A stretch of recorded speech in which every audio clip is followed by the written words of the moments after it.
This water tank had a lot of pinholes in it up here at the top.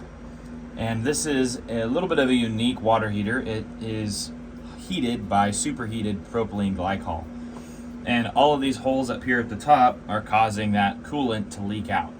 And how are we going to patch that? Well, we tried lots of different things, starting out with different kinds of epoxy, trying JB Weld. You think all of those are pretty strong epoxies, they'd work, right? So covering up those pinholes once we had them cleaned up, that didn't work.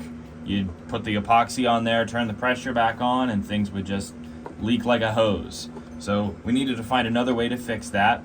Initially, I was thinking, well, okay, let's scrape all that epoxy back off, use the MIG welder, and weld over it. Well, that didn't work. The metal is so thin here that it just burned a hole right through it. So, second thing we tried after welding was soldering or brazing this leaded solder into it. It doesn't have to be very strong, it just has to hold enough pressure that the coolant pumps through it. And sure enough, so far it seems that everything is working well. Using an acetylene torch and heating up the metal, make sure everything was prepped correctly with flux, heated it up, added the solder, and that wicked right into the steel, and it seems to created a pretty strong bond, and I don't see anything leaking.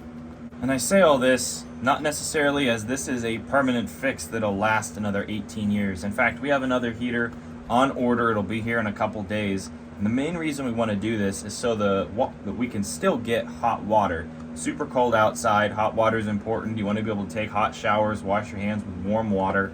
And the idea is this will last us 7 days until the new one comes in. And so far, everything seems to be working good. Now, the reason that propylene glycol is used in these systems is because it has a higher pH. It's less acidic than water. Now, over time, it starts to actually get a little bit more acidic, and that's what's happening in this system. It's been in the system since it was built, so let's say 15 years, it's gone up, and it's actually a little bit more acidic than water at this point.